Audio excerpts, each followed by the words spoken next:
Meus irmãos, que a graça e a paz de Cristo, esteja na vida de vocês, Graças a Deus estamos aqui mais um dia, para aprendermos com a palavra de Deus, Que é a palavra que nos sustenta, que nos guia, cada dia.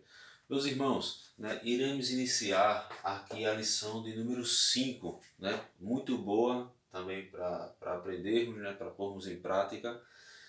Então a lição número 5 ela tem o título dizendo o seguinte: como ler as Escrituras, Como é que eu vou ler a Bíblia? É apenas como é que eu posso ler a Bíblia, É apenas abrir a Bíblia e ler?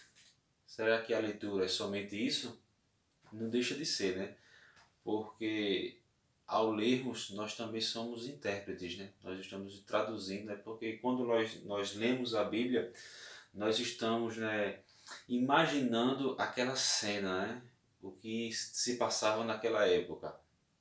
Então não deixa também de ser uma interpretação, mas nós iremos aprender aqui nessa lição que ler as Escrituras não é somente ao abrir da Bíblia e ler um texto, mas vamos aprender aqui no decorrer aqui da lição, que é uma lição muito boa. Então vamos tentar extrair, o que a lição quer nos dizer. Vamos fazer uma exegese, dessa lição. Meus irmãos, estamos aqui iniciando, a lição de número 5, onde fala como ler as Escrituras. O nosso textuário ele diz o seguinte, está lá em Atos, capítulo 8, versículo 30. Muito bom, eu gostei muito desse textuário. Diz o seguinte: e correndo Filipe, ouviu que lia o profeta Isaías e disse: entendes tu o que lês? Até botei aqui, Entendes tu o que lês? E para se entender, fez uma pergunta para o eunuco ali, da rainha de Candace, da Etiópia. Ele estava no carro, guiado pelo Espírito de Deus, pelo Espírito Santo. Nessa época o Evangelho estava começando a se propagar para outras nações também.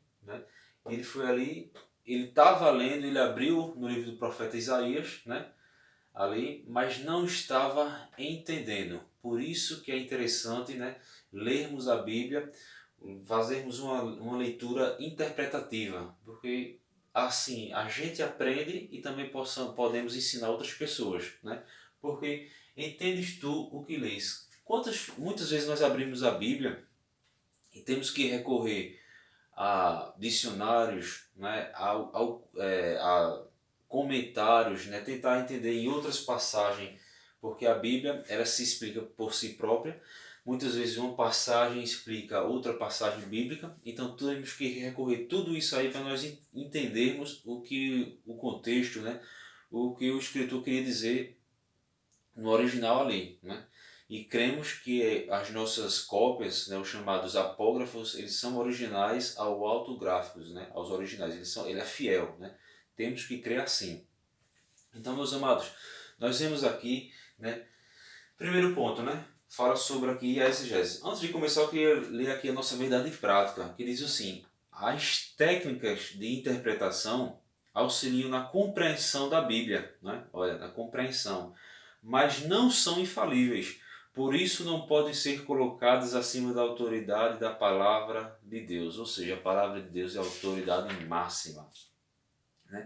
A nossa leitura bíblica está lá em Atos capítulo 8, versículo dos 26 ao 30, que fala ali quando Deus ele guiou Filipe, para que se encontrasse ali, com esse eunuco ali da rainha de Candace, Filipe, Filipe ele significa amigos de cavalo, o nome Filipe. Só uma curiosidade para nós entendermos, Uma curiosidade, amigos de cavalo, é o significado do nome Filipe. Então é importante nós entendermos a Bíblia para nós não fazermos uma interpretação errada, errônea, Porque aqui na lição diz o seguinte: não são poucos os erros e os enganos por causa da má interpretação das Escrituras Sagradas. Então nós temos que interpretar de uma forma adequada, para não fugir do original, né? Do que o escritor ele queria ali dizer para os seus leitores. Né? Lá em Tiago, capítulo 1, versículo 22, diz o seguinte, nele ele alerta que nós devemos ser cumpridores da palavra e não somente ouvintes. Né? Então temos que ter esse temor. Meus irmãos, no primeiro tópico aqui da lição, que fala sobre a Bíblia, ela precisa ser interpretada, nós vemos aqui que a lição aqui ela fala a palavra exegese, né? O que é essa palavra exegese, né? Então a lição fala de exegese, né? De hermenêutica, né? Que são termos teológicos, né? É mais da linha do estudo teológico, né? Uma linha mais de aprofundamento, né? No estudo da palavra, mas não muito boa, não deixa de ser, às vezes para quem é um pouco leigo, né, no assunto, às vezes vai ficar um pouco perdido devido a essas palavras aqui um pouco diferentes que a gente não vê no cotidiano, mas são palavras que nos ajudam a entendermos mais, né, os conceitos ali teológicos. Então, a palavra exegese, né, ela vem do grego eis, né, que significa fora. E AGI, né, eu grifei aqui, que tem o sentido de guiar, ou seja, literalmente significa guiar para fora, né? Então esse guiar para fora, até coloquei aqui para não esquecer, dá o sentido de extrair as intenções da palavra. Então ao lermos, a interpretarmos a Bíblia, nós devemos extrair o que realmente a palavra quer dizer, as intenções da palavra. Então, extrair as intenções da palavra, né, na interpretação bíblica. Né? Como eu já falei aqui, né? Ao lermos, nós interpretamos a Bíblia. Né? Então, não deixa de ser um tipo de interpretação. Então, exegese, para uma forma mais simples para nós entendermos, significa extrair as intenções das palavras. Um tipo de interpretação, certo? Então, por que nós precisamos, por que a Bíblia precisa ser interpretada? Né? Às vezes a gente se pergunta assim, por que a Bíblia precisa ser interpretada? Nós estudamos nas lições passadas, né, sobre a Bíblia infalível, né, da autoridade bíblica, que ela é infalível, que ela é inerrante, né, que ela é inspiração divina, verbal, onde Deus falava com os seus servos, suas servas, né, e que ela é de uma forma plenária também, ela abrange toda a Bíblia. E nós sabemos que a Bíblia ela foi majoritariamente escrita em hebraico e em grego. Claro que algumas passagens em aramaico, né? O aramaico que ele já é considerado uma língua morta, né? Um idioma morto, né? O hebraico que falava antigamente já não é o mesmo hebraico que fala hoje, né? O hebraico ali em Israel, né? Já era um hebraico diferente do que se falava nessa época do Antigo Testamento, né? Até na época de Jesus, né? E o grego também é diferente do grego que se fala hoje ali na Grécia. Mas majoritariamente a Bíblia foi escrita em hebraico e em grego, com algumas passagens em aramaico. Então, nós sabemos que a Bíblia, né, por ser a mente de Deus, a escritura, é a única escritura de Deus para a humanidade. Nós sabemos que em todo o mundo, né, existe mais ou menos 3.000 idiomas e dialetos. E a Bíblia ela já foi traduzida para cerca de 700 idiomas e dialetos. Então a Bíblia se originou em praticamente 2 idiomas, majoritariamente 2 idiomas, e hoje já foi traduzida para 700 idiomas e dialetos. Por quê? Porque esse ide de Jesus, né, ide por todo mundo, pregai o evangelho a toda criatura, quem crê será salvo, né? Fala disso aqui. Então, para esse ID, né? Para chegar a esse número, para chegar a todos que existem aqui no planeta, né? Tem que ser traduzido, né? E dou glória a Deus por isso, né? Porque a Bíblia ela não foi escrita no português para o brasileiro, né? Ela foi escrita em outros idiomas. Aí foi traduzida para o grego, né? Do grego foi traduzido para o latim, depois foi traduzido para o alemão, para o inglês, para o espanhol, para o português, para o francês, para o mandarim, para o japonês, né? Para o árabe, né? E tantos outros idiomas, né, até chegar nesses 700 aqui, em termos de traduções de idiomas e dialetos.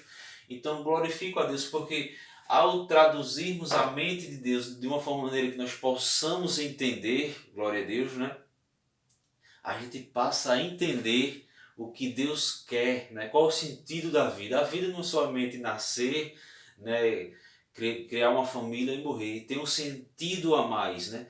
Então nós aprendemos qual é o sentido da nossa vida quando nós lemos o quê? Os pensamentos de Deus, né? De uma forma que nós possamos entender, né? O etíope ali, ele não conseguia entender, então teve que ter um intérprete ali, no caso de Filipe, explicar para ele. Então, como é bom, né? Então esse pensamento de Deus nós possamos ter no nosso idioma. Então isso é uma coisa maravilhosa, porque onde a Bíblia chega, milagres começam a acontecer, né? Porque nós estamos lendo o pensamento do único Deus, do único Criador, glória a Deus, né? De todo o retentor, de toda glória, de todo o poder, daquele que sustenta o universo, né? Nas suas mãos, né? Então, ao lermos a Bíblia, estamos lendo os pensamentos de Deus. Aleluia. Então, meus irmãos, nós temos que interpretar tudo isso ao lermos a Bíblia, né, para nós entendermos e explicarmos para outras pessoas. Tudo isso é bom e agradável diante de Deus. Por que nós temos que entendermos tudo isso? Porque a Bíblia foi escrita em outros idiomas, né? Foram no período de 1600 anos, esse livro foi escrito por 40 escritores, né? Muitas vezes de culturas diferentes, épocas diferentes. Cada escritor tinha suas particularidades, né? A Bíblia, na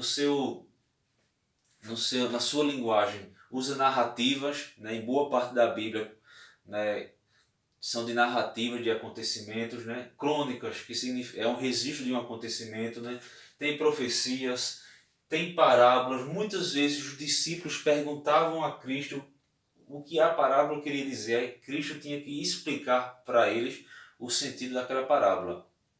Então nós vemos que a importância, né, da interpretação bíblica, né, que ela precisa ser interpretada, que ela precisa ser entendida. Isso Deus quer que a Bíblia, né, seja entendida por todos, né?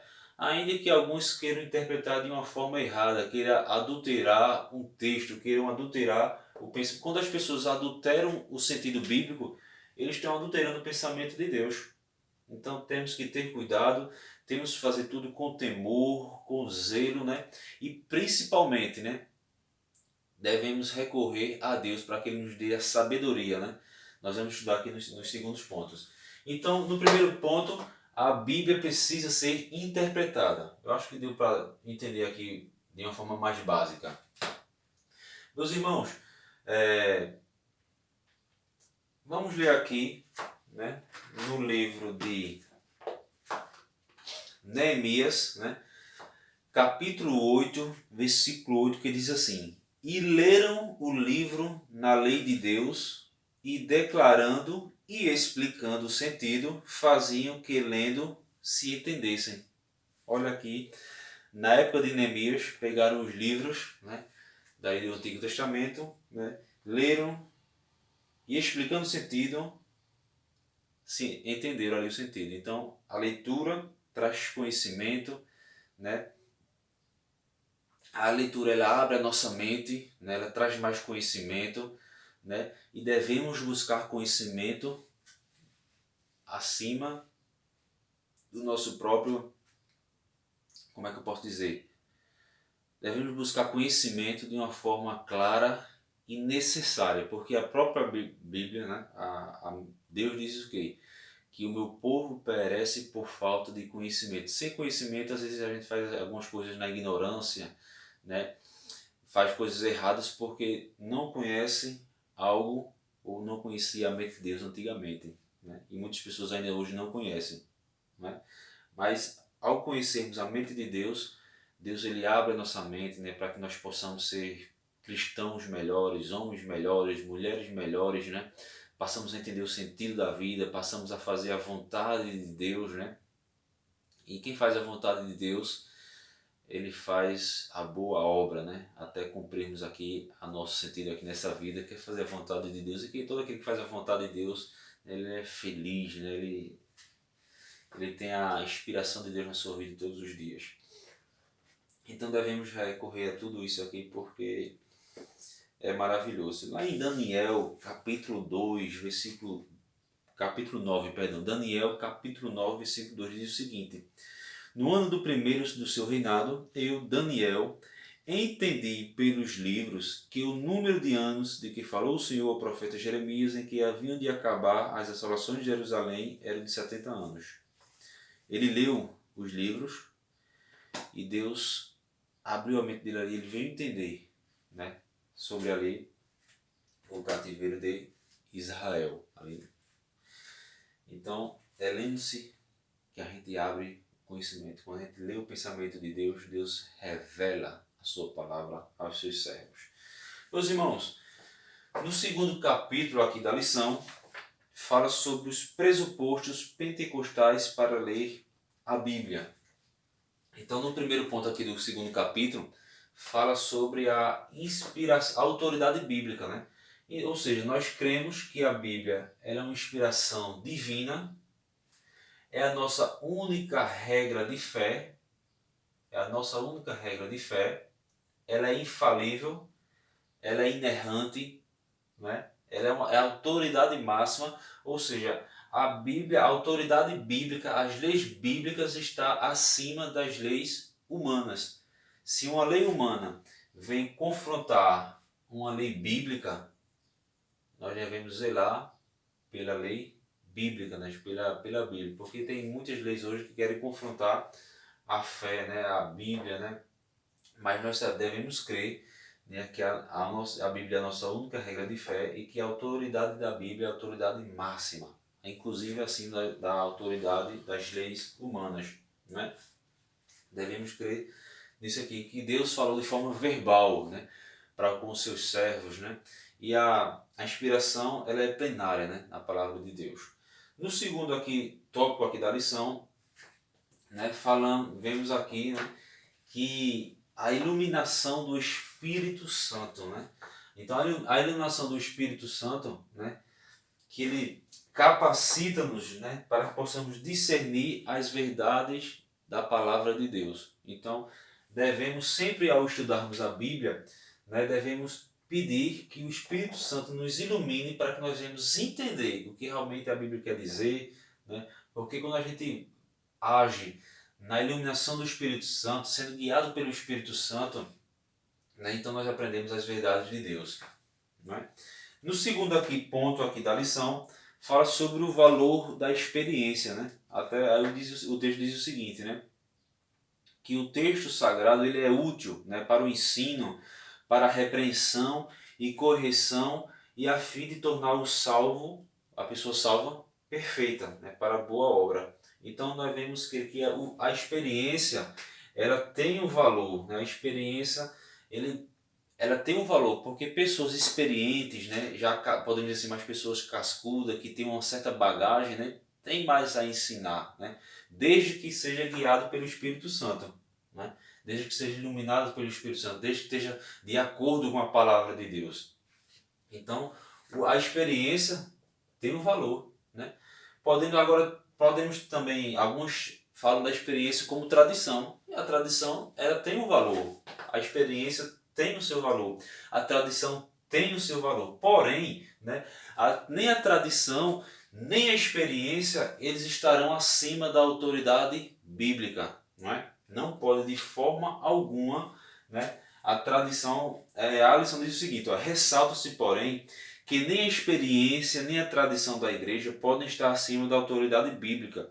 Somente a Escritura é que pode autenticar e até mesmo corrigir a experiência ou a prática da igreja, caso seja necessário. Né? Então nós vemos aqui, veja tudo isso aqui. Vamos ler aqui 2 Timóteo, capítulo 4, né? 2 Timóteo, 2 a Timóteo, capítulo 4, versículo 2, né? 2 a Timóteo, capítulo 4, versículo 2, que diz o seguinte, né? E pregues a palavra instes a tempo e fora de tempo, redargues, repreendas, exortes com toda a longanimidade e doutrina, né? Porque virá tempo em que não sofrerão a sã doutrina, mas tendo comichão nos ouvidos, amontoarão para si doutores conforme as suas próprias concupiscência. Ou seja, pessoas que deixarão de ser guiados pelo Espírito Santo, pessoas que terão a mente cauterizada, né? E colocarão a tradição como uma autoridade, né, muitas vezes até acima da autoridade bíblica. Então isso está errado. A tradição tem o seu valor, a experiência tem o seu valor, mas não está acima da autoridade bíblica, né? Meus irmãos, no terceiro e último capítulo aqui, para o vídeo não ficar tão longo, nós vemos aqui que fala da hermenêutica. O que é hermenêutica, né? Olha outra palavra aí que a gente não vê tanto no cotidiano, né? A palavra hermenêutica, ela vem do grego hermenêuticos, né? Que nada mais é, de uma forma simples, hermenêutica é a arte de interpretação. A hermenêutica podemos dizer que é um tipo de ciência, né, interpretativa, que se usa na interpretação, porém ela pode ser usada de muitas maneiras, né? Ela pode ser usada no campo jurídico, né? Ela pode ser utilizada no campo científico, porém o que nós estamos estudando aqui é a hermenêutica bíblica, né? Interpretação bíblica. Então a hermenêutica é a arte de interpretar, né? Por que nós devemos estudar? Nós temos que... essa parte aqui de interpretação é muito importante, né? Porque ao lermos a Bíblia, nós iremos ver quem é que fala. É Deus que está falando? É o escritor que estava falando para o povo, né? Para qual povo, né? Em qual cidade, né? Qual era o sentido da vida? Porque muitas vezes a Bíblia deve ser interpretada, sempre que possível, de forma literal, mas muitas vezes a Bíblia também usa uma linguagem simbólica ou alegórica. Por exemplo, lá em Mateus capítulo 26, a lição fala aqui, quando Jesus disse, comei, isto é o meu corpo, ele estava usando uma linguagem simbólica alegórica, porque aquele pão não era o corpo dele literalmente, mas era um pão que simbolicamente, né, seria o corpo de Cristo, né, e o vinho simbolicamente o sangue de Cristo, e fazer isso em memória de mim. Então a Bíblia, como já foi falado aqui, ela usa linguagens narrativas, crônicas, profecias, parábolas, né? Uma linguagem muitas vezes é literal, realmente o que está dizendo ali, mas também usa um linguajar simbólico, alegórico. Então devemos interpretar e ter esse cuidado aqui, né? Pedindo ajuda a Deus para que possamos entender o que realmente a palavra de Deus quer nos dizer. Então, quem é que fala? É Deus, né? Tem algumas traduções da Bíblia que no Novo Testamento, né, até no Antigo Testamento também, que quando é Deus que está falando, está grifado em vermelho, né? Tanto no Antigo Testamento como no Novo Testamento. Então tudo isso é necessário para nós entendermos. Então a hermenêutica é a arte de interpretar. Porém, essa arte ela não é infalível, porque é um estudo de interpretar. Tem pessoas que interpretam de forma correta e tem pessoas que traduzem a Bíblia, né, interpretam a Bíblia de uma forma errada, né? Por exemplo, eu coloquei até aqui para não esquecer. O que é que pode atrapalhar uma interpretação? Isso é uma pergunta. Você depois pode comentar até fazer essa pergunta na sua classe, né? A incredulidade, eu botei aqui, incredulidade, falta de fé, pode atrapalhar a interpretação. A leniência para com o pecado pode atrapalhar a interpretação. O que é leniência? Leniência é tolerância, né? Complacência para com o pecado. Então isso pode atrapalhar sim, né, a interpretação, né? O fundamental, eu coloquei aqui, toda interpretação deve passar pelo crivo das Escrituras. Se a minha interpretação está em desacordo com a Bíblia, então a minha interpretação está errada. Porque nós cristãos, já vou repetir aqui acho que pela terceira vez. A Bíblia, ela é a autoridade máxima. Se a minha interpretação, se o meu pensamento, né, está em desacordo com a Bíblia, então meu pensamento está errado. O que a Bíblia diz é o que Deus diz. Né? Devemos crer, né? Porque a Bíblia é o pensamento de Deus, né, para a humanidade. Quando você lê a Bíblia, você está lendo a mente de Deus, você está entendendo a mente de Deus. Amém, meus irmãos? Então devemos ter tudo isso aqui. Né?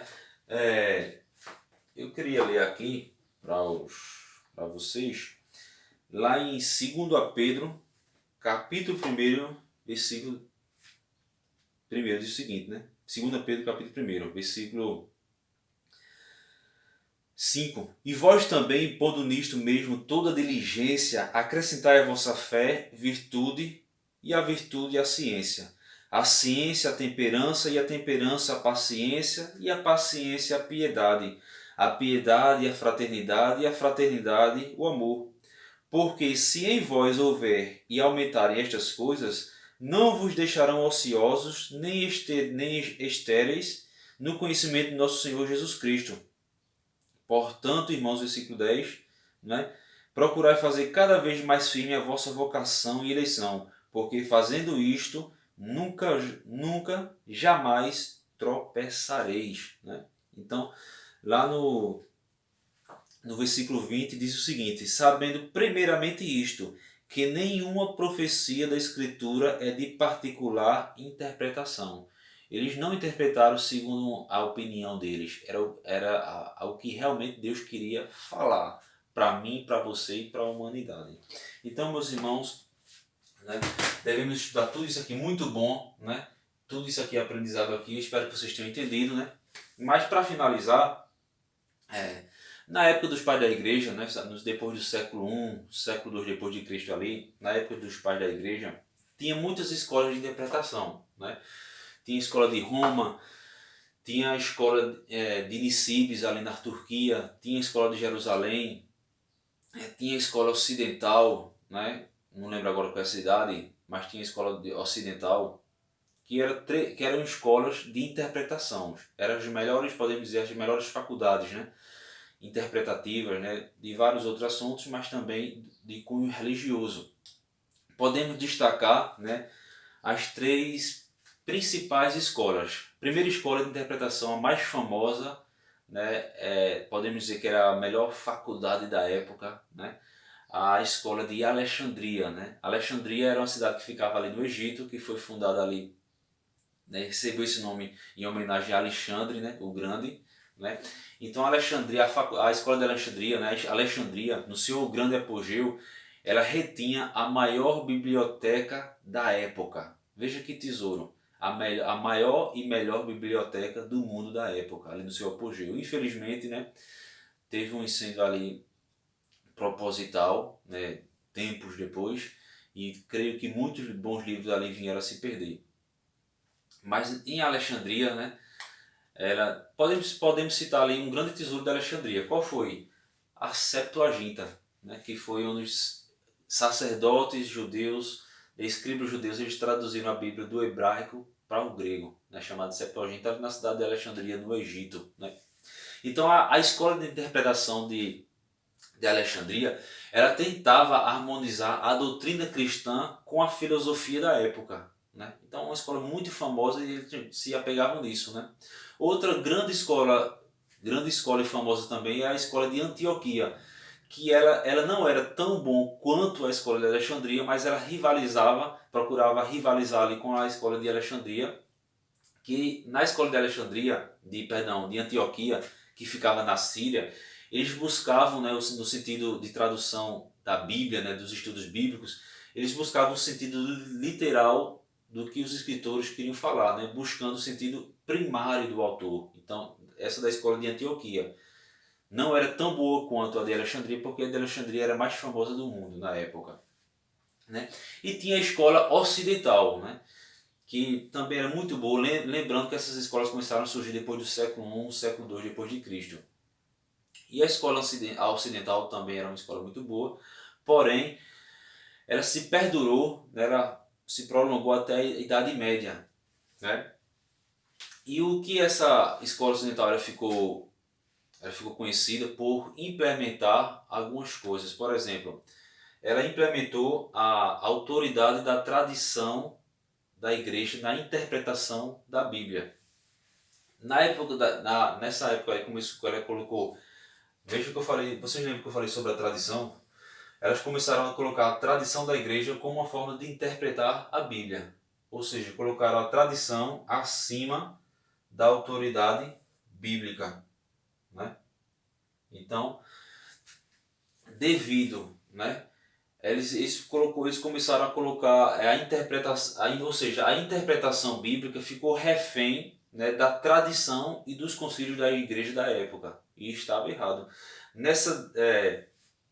Eu queria até ler aqui para vocês que eu deixei. Nessa deplorável situação, né, da escola ocidental ali na Idade Média, né, o, um homem chamado Hugo de São Vítor, né, eu até anotei aqui para não esquecer, ele era um filósofo, teólogo, cardeal, professor da escola do mosteiro de Abadia em São Vítor, em Paris. Ele falou o seguinte: primeiro aprende-se o que deves crer e então vai à Bíblia para encontrar a confirmação. Ele estava correto. Ele olhou a deploração da interpretação da escola ocidental ali no decorrer dos séculos, né, quando ele está ali. E ele, por quê? Porque a tradição, a interpretação da Bíblia nessa escola ocidental, né, que foi, ela começou a ficar refém, né? Ela colocou a tradição acima da autoridade bíblica. E estava errado. A Bíblia deve estar acima da tradição e da experiência.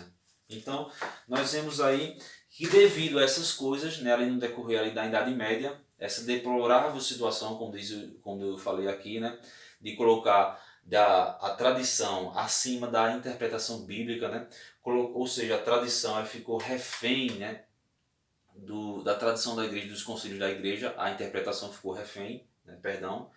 Então nós vemos aqui que já no século XVI veio a reforma protestante. Devido a esses e outros acontecimentos, vocês sabem muito bem sobre qual foi os requisitos para que essa reforma protestante viesse a acontecer, né? Sobre a influência da Renascença, né? A reforma protestante ali aconteceu no século XVI e devido a a influência da Renascença, né, se passou a dar mais atenção ao conhecimento das línguas originais, né, a fim de entender a Bíblia. Isso foi uma coisa muito boa, né? Porque dois homens se destacaram a incentivar isso, a buscar os originais, o sentido das palavras, né, que é a exegese, né, e extrair as intenções das palavras, né? Então Deus despertou, devido a essa deplorável situação da época, que colocaram a tradição acima da autoridade bíblica. Deus levantou dois homens, né, para que incentivassem a exegese, né, extrair as intenções da palavra, que foi Martinho Lutero e João Calvino, né? E João Calvino ele falou o seguinte: